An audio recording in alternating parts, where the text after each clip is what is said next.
selaku Ketua Komite TPPU, sebagai Ketua Komite TPPU Tindak Pidana Pencucian Uang, tentang satuan tugas supervisi dan evaluasi penanganan laporan hasil analisis, laporan hasil pemeriksaan, dan informasi dugaan tindak pidana pencucian uang.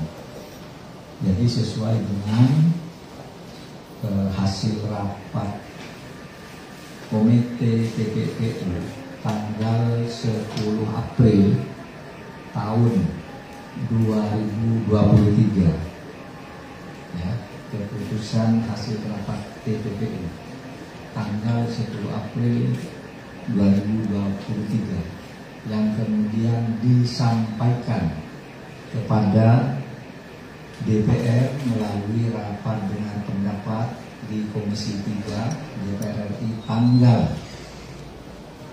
11 April 2023. Maka saya sampaikan bahwa hari ini pemerintah telah membentuk Satgas dimaksud, yaitu Satgas tentang dugaan tindak pidana pencucian uang, yang pada pokoknya saya membacakan dari keputusan yang agak panjang ini 4 butir saja. Butir keempat, Satgas TPPU terdiri atas tim pengarah, tim pelaksana, dan kelompok kerja.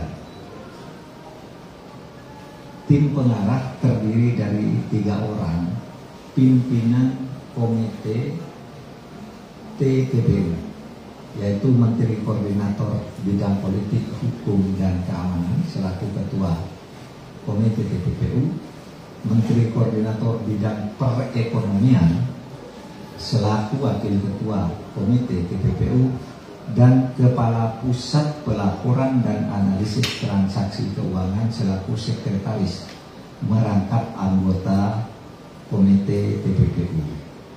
Kemudian ada pelaksana. Pelaksana terdiri dari ketua adalah Deputi 3 Bidang Hukum dan HAM Kemenko Polhukam.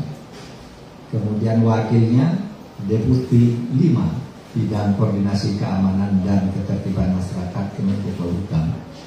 Sekretaris adalah Direktur Analisis dan Pemeriksaan 1 PPATK. Adapun anggotanya 1 Dirjen Pajak Kementerian Keuangan, 2 Dirjen Bea Cukai Kementerian Keuangan, 3 Irjen Kementerian Keuangan, 4 Jaksa Agung Muda Bidang Tindak Pidana Khusus Kejaksaan Agung Republik Indonesia, 5 Wakil Kepala Badan Reserse Kriminal, Wakil Kabla Reskrim Polri. Kemudian yang ke-6 Deputi Bidang Kontra Intelijen BIN, dan yang ke-7 adalah Deputi Analisis dan Pemeriksaan Pusat Pelaporan dan Analisis Transaksi Keuangan. Saudara, yang sering ditanyakan itu, ini kan kasusnya di Kementerian Keuangan, di pajak dan bea cukai. Kenapa yang masuk tim pemeriksanya Kementerian Keuangan? Memang menurut hukum, penyidik untuk masalah perpajakan dan bea cukai itu adalah Ditjen Pajak dan Ditjen Bea Cukai. Jadi tidak bisa dikeluarkan karena dia yang nanti akan menindaklanjuti dan punya kewenangan pro justisia. Lalu di dalam melaksanakan tugas, tim pelaksana dibantu oleh kelompok kerja, di mana ada 2 kelompok kerja, yaitu kelompok kerja 1 dan kelompok kerja 2. Dan selanjutnya saya bacakan yang ke-11. Nah ini, dalam melaksanakan tugasnya, Satgas TPPU didukung oleh tenaga ahli di bidang tindak pidana pencucian uang, korupsi, dan perekonomian kepabeanan, cukai, dan perpajakan yang terdiri atas 1. Yunus Hussein, 2. Muhammad Yusuf, kedua-duanya mantan kepala PPAPK.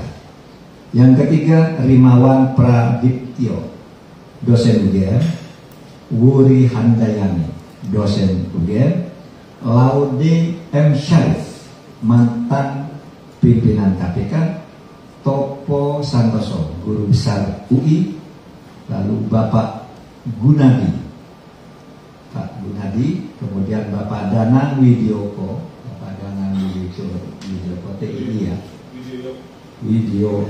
Widoyoko itu TII, kemudian Faisal Basri, ada juga Mutia Jani Rahman, kemudian Mas Ahmad Santosa, dan yang terakhir Ningrum Natasha. Jadi ada 12 itu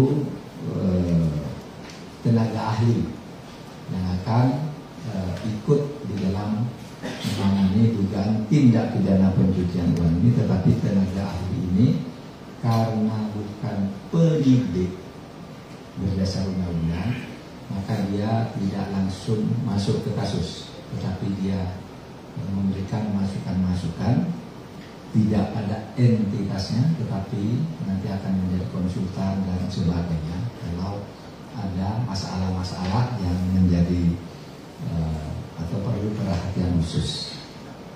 Itu saja teman saya sebagai tindak lanjut yang sudah dibicarakan antara Kemenko Polhukam, Kemenko Keuangan, Kemenko, Kementerian Keuangan,